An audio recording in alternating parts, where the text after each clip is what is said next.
Genelde 2 veya 3 üzeri evcil hayvanı uygun olmayan barınma, beslenme, sağlık tedavisi gibi şart ve koşullara rağmen bakmaya çalışan ve bunların sayısını her geçen gün arttıran insanlar hayvan istifçisi kategorisine girer. Evcil hayvanlara yapılan bu zorlayıcı istif davranışlarına sahip insanlara genellikle obsesif kompulsif kişilik bozukluğu ya da başka şizofrenik teşhisler konulur. Evcil hayvanları bu insanların zulmünden kurtarmak ve hasta olan bu insanları tedavi etmek de oldukça zor ve sarsıcı süreçleri beraberinde getirir. Uluslararası bilimsel raporlara göre çoğunluğu maalesef ki toplum tarafından dışlanan ve tedaviyi reddeden 30 yaş üzeri çocuksuz ve bekar kadınlardan oluşan bu kişiler evcil hayvanlarına ve kendilerine zarar verdiklerini asla kabul etmez ve anlayamazlar. Amerika'da bu kadınlara aslında ayrıştırıcı bir söylem olan deli kedi kadını anlamına gelen Crazy Cat Lady denir. 2009 yılında The Humanist dergisinde yayınlanan köpek yanılgısı makalesindeki FEV Araştırma Merkezi'nin bir çalışmasına göre özellikle kedi ve köpek sahiplerinin %85'inin bu hayvanları organik çocuğu olarak gördüğünü tespit etmiş. Bilim insanları evcil hayvan besleyen insanların ve hayvanlarının denetim ile takip edilmediği takdirde potansiyel hayvan istifçisi olabileceğini belirtiyor. Bu konunun 1. bölümü olan Köpek ve Evrim belgeselinde köpeklerin evrimi boyunca dişi insanları nasıl daha fazla manipüle ettiğinden bahsetmiştim. Burada ise bazı bilim insanları kedilerden bulaşan Toxoplasma gondii parazitinin hayvan istifçisi bu dişi insanların beynini ve doğrudan düşünme davranış şeklini etkilediğinden şüpheleniyor. Aslında bu parazit sadece kedigillere değil, kuşlara, kemirgenlere, ineklere, koyunlara, köpeklere, insanlara yani özellikle evcil hayvanlar aleminin hemen hemen bütün üyelerine ağız ve dışkı yoluyla geçebiliyor. Toxoplasma gondii konakladığı canlıda tehlikeli sonuçlara neden olabilen tek hücreli bir parazittir. Toxoplasmanın hayvanlardan insanlara direkt temas yolu ile bulaşmadığı düşünülüyor. Fakat özellikle hayvan dışkısıyla dışkının bulaştığı eşyalar yoluyla ya da enfekte olan çiftlik hayvanların etinin az pişmiş olarak tüketilmesiyle bulaştığı biliniyor. Bu yüzden doktorlar özellikle hamile insanları doğum sonrasına kadar kedi köpek dışkısından uzak durması ve az pişmiş ya da çiğ et tüketmemeleri konusunda uyarırlar. Kedi ve köpek dışkılarının toprağa, suya ve havaya zarar verdiğini zaten biliyoruz.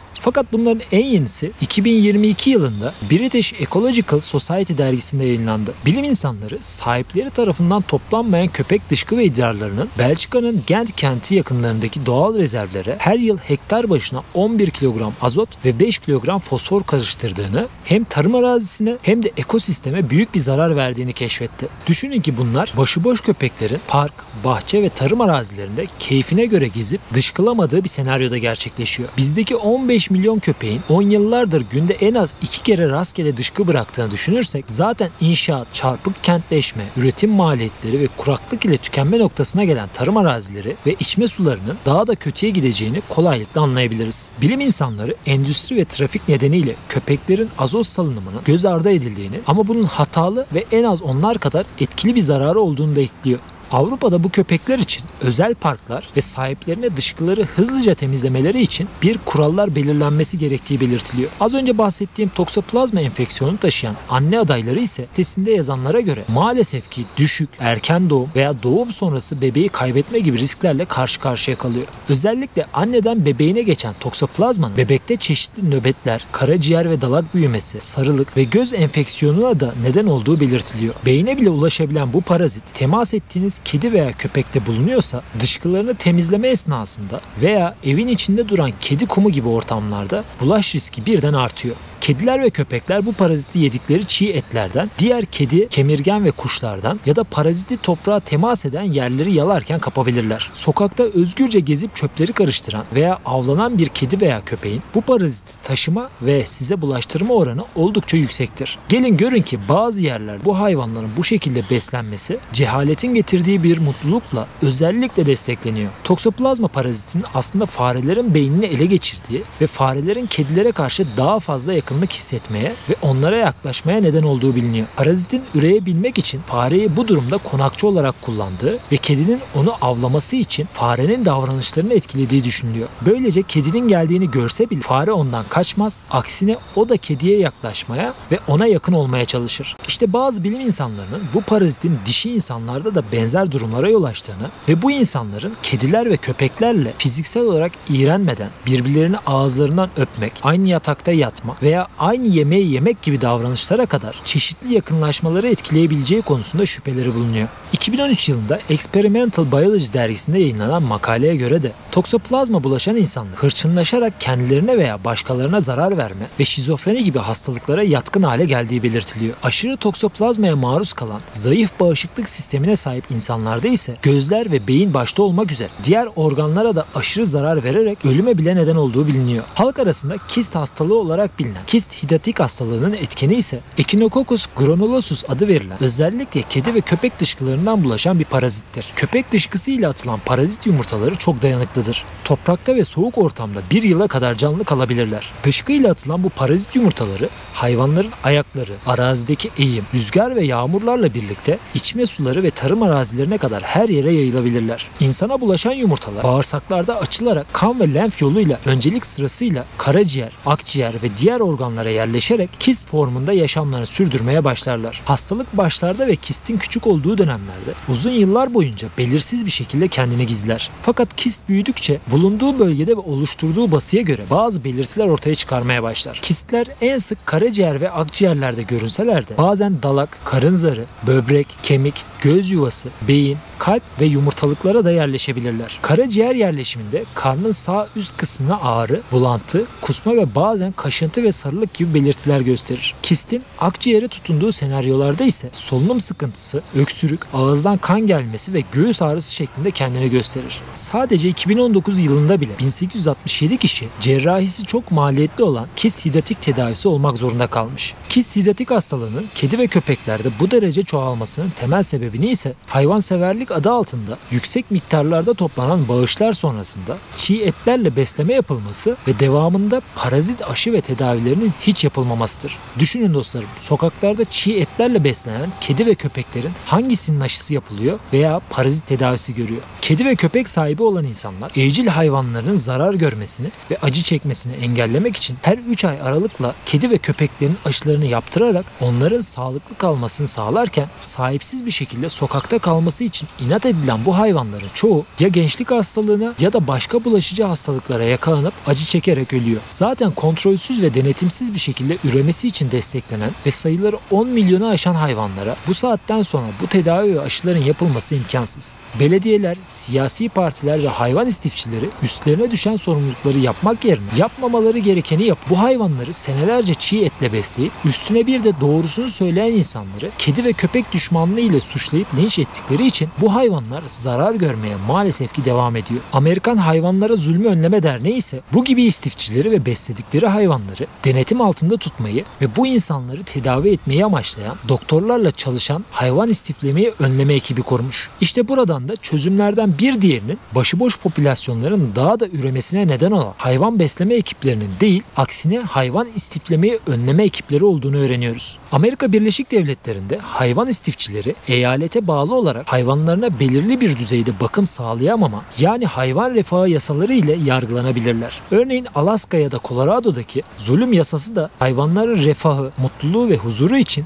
asgari bir bakım standartı tanımlar. Her yıl baktıkları hayvan başına vergi vermek ve düzenli denetimden geçirmek zorunda oldukları kedi ve köpeklerini sokaklarda ya da parklarda tasmasız veya başıboş bırakmaları suçtur. Çok havlayarak kamu alanındaki insanları rahatsız eden köpekler de özel köpek eğitmenleri tarafından eğitim almakta mecburidirler. Yani köpektir tabii ki havlayacak mantığı Amerika veya Avrupa'da geçerli değil. Köpeğin kamu alanında yapacağı saldırı, zarar ve havlama gibi rahatsızlıklardan sahipleri birinci derecede sorumlu tutulur ve insanlara saldıran köpekler zararlı olduğu için uyutulur. Cumhurbaşkanı Erdoğan 2021 yılında hem hayvanları hem insanları hem de kamuyu koruyacak buna benzer bir yasanın Türkiye için de hazır olduğunu ve bu sürece kadar belediyelerin üstlerine düşen sorumlulukları yapması gerektiğini şu şekilde duyurmuş ve talimat vermişti. Medyada sık sık çocuklara saldıran başıboş köpeklerin yol açtığı facialarla ilgili üzüntü verici haberlere rastlıyoruz. Sahipsiz hayvanların yerinin sokaklar değil, barınaklar olduğunu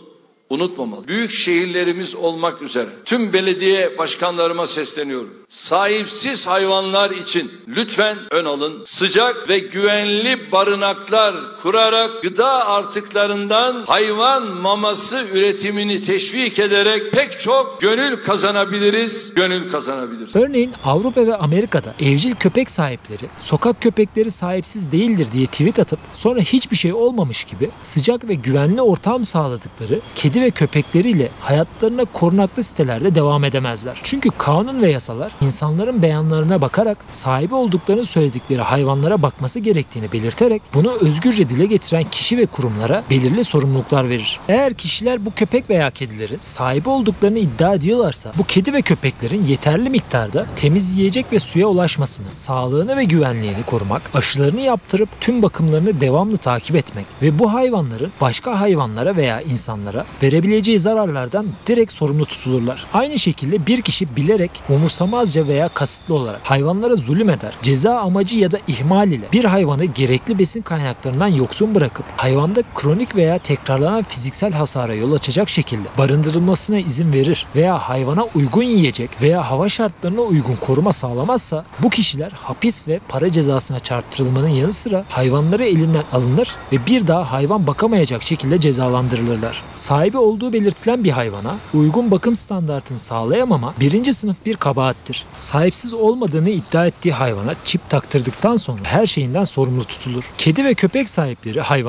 hayvanları seviyor musunuz? Bağış yapar mısınız? Bir kap su, bir kap mama lütfen şeklinde dilendiriciliğe zorlayamaz. Çünkü kedi ve köpek bakmak ekonomik bir sorumluluk gerektirir. Bunu karşılayamayacak durumda olan insanların kedi veya köpek sahiplenmesine izin verilmez. Her bir sahip arkadaşı, çocuğu veya dostu olarak gördüğü ve sorumluluğunu aldığı hayvanların yeterli yem, su, uygun şekilde temizlenmiş barınak, yaşına, boyutuna, türüne bağlı olarak geniş bir alan, egzersiz, bakım, tedavi, hastalık bulaşıp acı çekmesini önlemek için de gerekli veteriner desteğini almak zorundadır. Türkiye, Hindistan ve Tayvan gibi ülkelerde binlerce başıboş kedi ve köpeğin sahipsiz olmadığını iddia eden hayvan istifçisi, kişi, kurum ve belediyelerin hayvan refahı için saydığım koşulların hiçbirini sağlamadıkları açıkça görülüyor. Bir kişi veya kurum beslediğini söylediği kedi veya köpekleri sokaklarda uygun olmayan şekilde yaşamaya zorlayamaz. Başıboş kedi ve köpeklerde en çok görülen sorun sahibi sandıkları insanlar tarafından barınaksız, korunmasız ve sağlıksız beslenmeye maruz bırakılmaktır. Onca önleme ve kurala rağmen Almanya'da bile pandemiden sonra hayvan istifçiliğinin 2022 yılında rekor seviyeye ulaştığı bildirilmiş. Amerika'da bir vakada 87'si ölü 306 kedi sadece tek bir evden çıkarılmış. Kadının ölen kedilerini baca, mutfak ve oturma odasındaki mobilyaların altlarına bile gömdüğü tespit edilmiş. Türkiye, Hindistan ve Tayvan gibi ülkelerdeki kedi köpek istifçiliği yaşanılan evlerin ufak ve hiçbir sorumluluk veya ceza gerektirmemesi nedeniyle okul, hastane, kamu binaları, ATM'ler, toplu ulaşım araçları, çocuk parkları, bahçeleri ve hatta mezarlıklarda bile yapıldığı görülüyor. Amerika ve Avrupa'daki hayvan zulmü ve refah yasasına göre herhangi bir hayvana gerekli yiyecek, içecek, barınak veya acil veteriner tedavisinden mahrum eden herhangi bir kişi ve kurum birinci sınıf kabahatten suçludur. Bu davranış medeni ülkelerde çocuk hakları, kamu sağlığı ve yaban hayatını tehdit ettiği için de büyük bir suç ve cezai işleme tabidir. Maalesef ki bunca başıboş ve aşısız kedi ve köpeğin sonucu olarak 2008 yılında yayınlanan makaleye göre kuduz Hindistan başta olmak üzere bizde de hızla yükselen hastalıkların başında geliyor. Türkiye her yıl 1,5 milyon doz kuduz aşısı alırken her sene kuduz ile mücadele etmek için 70 milyon dolar para harcıyor. Diğer hayvanları öldürerek üretilen kedi ve köpek mamalarına ise Türkiye her yıl milyarlarca dolar para harcıyor. Türk çocuklarının beslenemediği için aç yattığı geceler olmasına rağmen bu paranın başıboş kedi ve köpekler yüzünden harcanması ise başka büyük bir yanlış. Amerika, Japonya, İsveç, Norveç, Hollanda, İrlanda, İngiltere, Fransa, Finlandiya, Almanya, Çek Cumhuriyeti, Kanada ve Avustralya her yıl Türkiye'ye turist olarak gelecek olan vatandaşlarına kuduz ve başıboş köpek saldırıları konusunda uyarıyor. Özellikle çocuklarının sahipsiz kedi ve köpeklerle temas kurmamalarını ve beslenmemeleri gerektiğini belirtiyor. Mesela bu örnekte bir turist kadın Taksim'de sevmeye çalıştığı köpek tarafından ısırılarak hastanelik olmuştu. Ama hiçbir şey olmamış gibi sonra tekrardan başkalarını ısırmasına göz yumuldu. Başıboş köpeklerin kolluk kuvvetlerini bile ısırıp ve sonra tekrar serbest bırakıldığını düşünecek olursak kimsenin güvenli olmadığı sonucu ortaya çıkıyor. Sadece bu haberler bile maalesef ki turizm ve bizim için gerçekten de çok üzücü bir imaj taşıyor. Fakat haksız sayılmazlar. Çünkü belediyeler saldırı ve ısırma vakasına karışan başıboş köpekleri bile önce alıp sonra tekrar saldıklarını doğru bir şey yapmış gibi duyuruyorlar. Bu çoban ve kangal kırması sahipsiz köpekleri insanların ve sokakların ortasına salıyorlar. İkinci temel sorun görüldüğü gibi kesinlikle belediye ve siyasilerin popülist davranarak oy toplamak için anayasa ve kanunları çiğneyerek görevlerini ihmal etmesi ve Dahası sağlıksız insanlar tarafından rant için yapılan hayvan istifçiliğine medya ve zor kullanarak destek olmasıdır. Ben bu problemi İzmir'de 25 sene önce de yaşıyordum. Halen yaşıyorum. Ama çocuklarımızın artık